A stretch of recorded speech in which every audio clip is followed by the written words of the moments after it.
Hello friends, welcome to my channel. This is CA Rakhi Agarwal. Today's topic is what was the implication of UPI and e-wallet transaction as per Income Tax Act. UPI transaction और e wallet transaction जो हम लोग आजकल day to day basis पे करते हैं उसका impact as per income tax act क्या है। आज का टॉपिक हमारा उसी से रिलेटेड है। Most of the people having a misconception that अगर हम लोग यूपीआई ट्रांजेक्शन करेंगे, ई वॉलेट ट्रांजेक्शन करेंगे, हम लोग पे कोई टैक्स लाइबिलिटी नहीं आएगी और कोई उसे ट्रैक नहीं कर पाएगा। लेकिन ये उनका मिसकंसेप्शन गलत है, बिकॉज आजकल इनकम टैक्स भी UPI transaction, e wallet transaction को चेक करता है। Every transaction done by UPI और e wallet is check by income tax department. उन लोग ने टाई अप कर रखा है with the banks. They will collect all the KYCs of the people who are doing UPI and e-wallet transaction और वो उसी ट्रांजेक्शन से वो इनकम टैक्स डिपार्टमेंट ट्रैक कर लेता है कि आपका ड्यूरिंग द ईयर कितना यूपीआई ट्रांजेक्शन या ई वॉलेट ट्रांजेक्शन हो रहा है। सिर्फ अपने most of the people are doing UPI transaction for cashback reward के लिए भी most of the people are doing. They don't know the मतलब उन लोग सिर्फ कैशबैक के लिए ही बहुत सारा ट्रांजेक्शन, फ्रेंड्स को गिफ्ट देना पैसा और फिर उनसे वापस लेना एज अ लोन, मतलब बहुत सारे वो 10,000 रुपये उनको दे दिया थ्रू यूपीआई कि हमको कैशबैक मिल जाएगा। Most of the people are doing for that also. तो आजकल पीपल पैसे भी मतलब ट्रांसफ़र कर रहे हैं फॉर गेटिंग कैशबैक। वो भी कैशबैक भी अगर आपका सर्टेन लिमिट से एक्सीड होता है तो वो इनकम टैक्स के क्राइटेरिया में आ जाता है, वो उस पर टैक्स लग जाता है। तो आज का हमारा टॉपिक वही है कि आप क्या यूपीआई का लिमिट है कि आप उसी के अंदर अपना ट्रांजेक्शन कीजिए और कितने लिमिट से एक्सीड करने के बाद इनकम टैक्स में टैक्सेबल हो जाता है यूपीआई और e wallet transaction. So let's start our in the current scenario, government has restricted cash transaction and people prefer to go cashless and use digital wallet or UPI. So ये तो government ने restrict कर ही दिया है कि आप most of the transaction आप cash के थ्रू मत कीजिए, आप लोग यूज़ कीजिए digital wallet like Paytm, Bhim, जिससे आप मनी ट्रांसफ़र कर सको इजी पे के थ्रू। तो गवर्नमेंट ने खुद ही रिस्ट्रिक्ट कर दिया है कि आप कैश ट्रांजेक्शन मत कीजिए, आप डिजिटली ट्रांसफ़र कीजिए अपना पैसा through by using Bhim, Paytm, Google Pay, all this. So in the current scenario, government has restricted cash transaction and people prefer to go cashless and use digital wallet or UPI. So it's people के लिए भी बहुत easy है कि हम लोगों को cash transaction नहीं करना पड़ रहा है। We are using digital way, transferring our money in a easy way, easy pay out method. So Nikhil, हम लोग पेमेंट कर रहे हैं, बिजली का बिल दे रहे हैं, अपना फ़ोन का बिल दे रहे हैं, एनी अगर हम लोग कुछ कहीं घूमने गए हैं कंट्रीब्यूट कर रहे हैं पैसा, तो उसमें भी हम लोग अगर हम 4 people are going for outing, they pay through Paytm और Google, any bill they are paying through Paytm और Google, they are purchasing through Paytm और गूगल। लेकिन आप जो भी ट्रांजेक्शन करते हो उसमें आप नरेशन ज़रूर डालिएगा, बिकॉज अगर आप नरेशन नहीं डालोगे ना तो गवर्नमेंट को, आपको खुद को नहीं पता चलेगा कि मैंने किस चीज़ का पेमेंट किया है या मुझे किस चीज़ का पैसा आया है, क्रेडिट हुआ है मेरे अकाउंट में।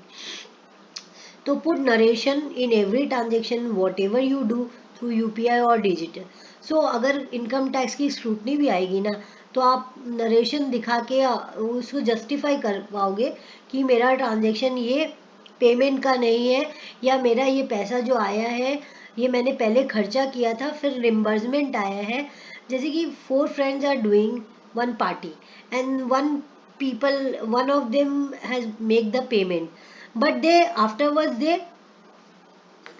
pay or they divided their contribution through Paytm or UPI.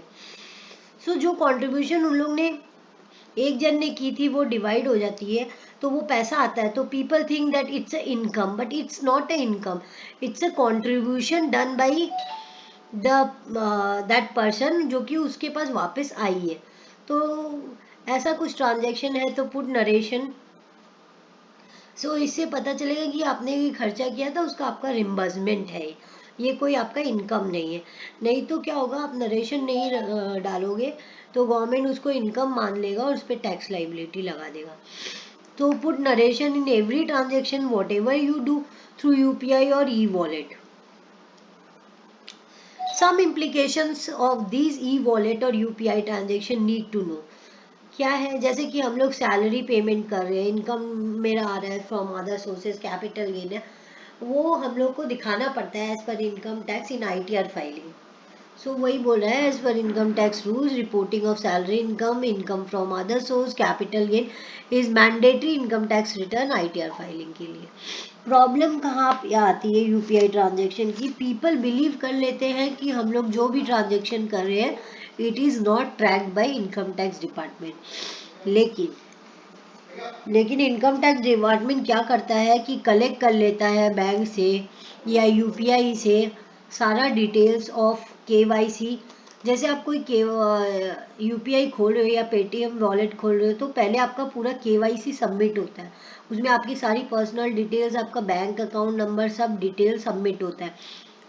वो सबमिशन, वो पूरा डिटेल्स इनकम टैक्स डिपार्टमेंट के पास जाता है, उसके साथ अलॉन्ग विथ योर ट्रांजेक्शन वो सारा इनकम टैक्स डिपार्टमेंट वो ट्रैक कर लेता है। और people think that in whatever we are doing the income tax department is not tracking, but each and every transaction whatever the people do is track by the department. अब तो annual information statement भी आ गया है जिसमें कि full detail of your transaction वो disclose होती है। अगर likewise fund receive via UPI wallet और also required while tax filing. जैसे कि आपने कुछ डेबिट है तो वो खर्चा है तो उसमें नरेशन डालिए, लेकिन जो रिसीव हुआ है वो भी टैक्स फाइलिंग के हिसाब से आपका इनकम मान लिया जाता है। जैसे कि फॉर एग्जाम्पल एक क्लाइंट था, उसका जो यूपीआई ट्रांजेक्शन था वो मोर देन 50 और 55 लैक्स, मतलब इतना यूपीआई ट्रांजेक्शन उसने किया, मतलब उसका इतना transaction UPI just for cashback purpose, उसने सिर्फ कैशबैक के लिए इतना यूपीआई ट्रांजेक्शन किया। उसका रिसीव साइज आप देखोगे तो 55 लैक्स उसका कैश रिवॉर्ड था। Just you won't imagine, 55 lakhs उसका सिर्फ कैशबैक से आया हुआ था। उसने इतना मतलब ट्रांजेक्शन किया जस्ट फॉर कैशबैक, तो गवर्नमेंट तो उसको इनकम मान लेगी, बोलेगी ये सब तो कैशबैक को भी अब इनकम मान लेती है गवर्नमेंट, अगर आपका लिमिट एक्सीड कर जाता है तो ऐसे कुछ ट्रांजेक्शन जो होते हैं जस्ट फॉर कैशबैक, तो उसमें आपका जीएसटी का इम्प्लीकेशन भी आ जाएगा कि डिपार्टमेंट बोलेगा कि आपका जो है टर्न, ये जो ट्रांजेक्शन है एक्सीड कर रहा है मोर देन 20 लैक्स और 40 lakhs, 20 lakhs in case of profession and 40 lakhs in case of goods of suppliers और बिजनेस पर्पस के लिए। तो अगर कुछ एक्सीड होता है तो जीएसटी नंबर भी आपको लेना पड़ जाएगा।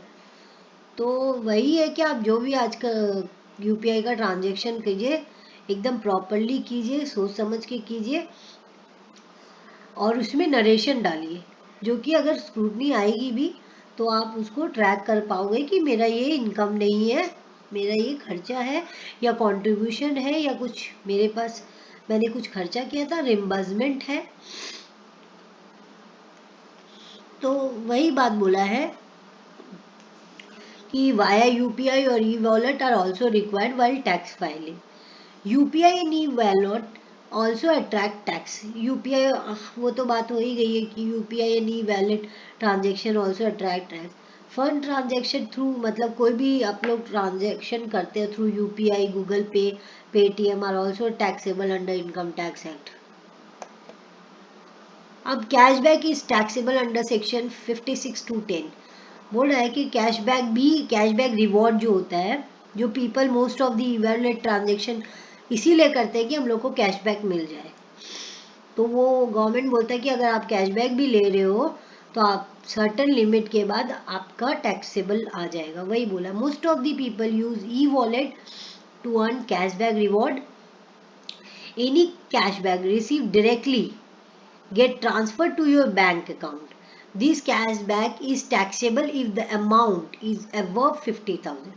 अगर 50,000 से ज़्यादा in any financial year exceed होता है कैशबैक तो वो टैक्सेबल हो जाएगा अंडर सेक्शन 56(2) और मान लिया जाएगा कि आपका इनकम है। कैशबैक को भी मान लिया जाएगा आपका इनकम है और उस पर टैक्स लगा दिया जाएगा under section 56(2) under the head income from other sources. So cashback भी सोच समझ के लीजिए, नहीं तो टैक्स देना पड़ जाएगा। मैक्सिमम अब क्या है कि ई वॉलेट ट्रांजेक्शन का भी गवर्नमेंट ने एक लिमिट सेट कर दिया कि आप इतने लिमिट तक करोगे तो देन इट्स ओके, बट अगर एक्सीड होता है इतना लिमिट से ज़्यादा तो it will be subject to tax, like the maximum limit for transferring money.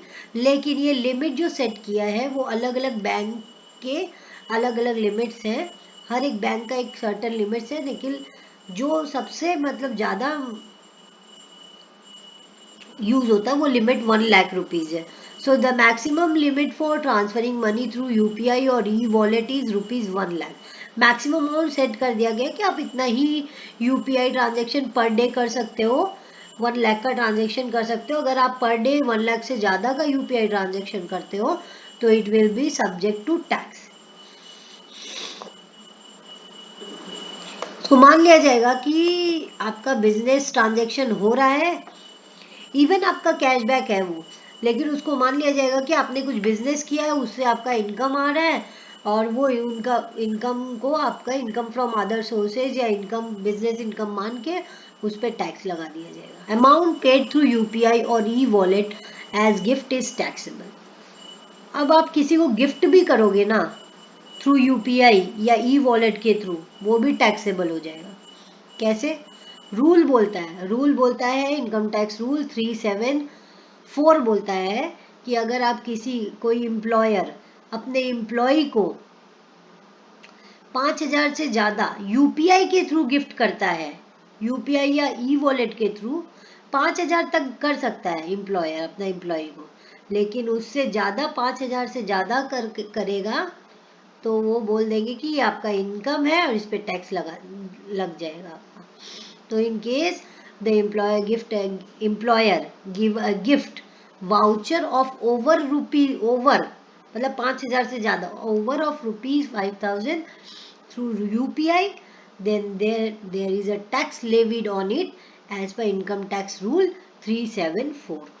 Also other voucher receive, अगर हम लोग कोई फैमिली या फ्रेंड से इन अ फाइनेंशियल ईयर 50,000 का अगर हम लोग को कोई गिफ्ट मिलता है, कोई भी फैमिली से या फ्रेंड से 50,000 से ज़्यादा 50,000 तक दे सकते हो, उससे ज़्यादा अगर होगा तो आपका वो इनकम मान लिया जाएगा और इनकम फ्रॉम अदर सोर्सेज में उसका टैक्स लाइबिलिटी वो टैक्सेबल हो जाएगा। तो वही बोला है, also other voucher receive from family और friends in a financial year worth over ₹50,000 are also taxable income from other source. वही मैंने बोला था कि अगर आपका कोई भी ट्रांजेक्शन हो रहा है तो उसको ट्रांजेक्शन मान लिया जाएगा और उस पर आप लोग को जीएसटी नंबर लेना पड़ेगा अगर आपका ट्रांजेक्शन 20 लाख से ज़्यादा है in case of profession and 40 lakh से ज़्यादा है in case of business that is supply of goods. लेकिन अगर आप बिजनेस प्रोफेशन दोनों कर रहे हो तो 20 लाख का लिमिट देखना पड़ेगा। 20 लाख का लिमिट एक्सीड होते ही आपको जीएसटी नंबर लेना पड़ जाएगा और उस पर टैक्स इम्प्लीकेशन आ जाएगा, क्योंकि government income tax department GST के साथ भी अपना टाई अप कर रखा, उससे उनसे भी सारा डिटेल्स लेते हैं कि किसने क्या ट्रांजेक्शन किया। Please remember that income tax department of India traces every transaction since it is done electronically. So be careful while filing income tax return as UPI transaction is also taxable as if it exceed its limit, so to avoid any trouble later. मतलब बोलने का मतलब यही है कि कोई problem से फंसने से पहले आप केयरफुल हो जाइए while filing। अपना इनकम टैक्स रिटर्न भी आप प्रॉपरली देख के फाइल कीजिए, यूपीआई ट्रांजेक्शन चेक कर लीजिए AIS को चेक कर लीजिए, उसके बाद ही फाइल कीजिए। नहीं तो अगर आपने गलत फाइल कर दी अपनी रिटर्न तो आप पे फिर प्रोसेसिंग हो जाएगी, इनकम टैक्स डिपार्टमेंट की नोटिसेज आ जाएगी, फिर स्क्रूटनी आ जाएगा, फिर तो आप झमेले में फंस जाओगे। Do not do any UPI transaction. वही मैंने जो बोला कि आप यूपीआई ट्रांजेक्शन विदाउट नरेशन मत कीजिएगा, सब यूपीआई ट्रांजेक्शन में अपना नरेशन दीजिएगा। Be careful while transferring money to your friends और रिलेटिव्स थ्रू यूपीआई और be just for cashback. Most of the people are doing, मतलब उन लोग क्या करते हैं ना, पैसा ट्रांसफर करते हैं जस्ट फैमिली को, फ्रेंड्स को, पहले देते हैं फिर लेते हैं, फिर देते हैं फिर लेते हैं, जस्ट फॉर कैशबैक। तो वो सब आप केयरफुल होके कीजिए कि while transferring money to your friends or relatives through UPI or e-wallet just for cashback only. So be careful while doing such transaction. So I think this video is helpful for all of you. If it is helpful, please subscribe my channel and please bell icon को दबा दीजिएगा so you will get the further notification of my video. Thanking you for watching my video.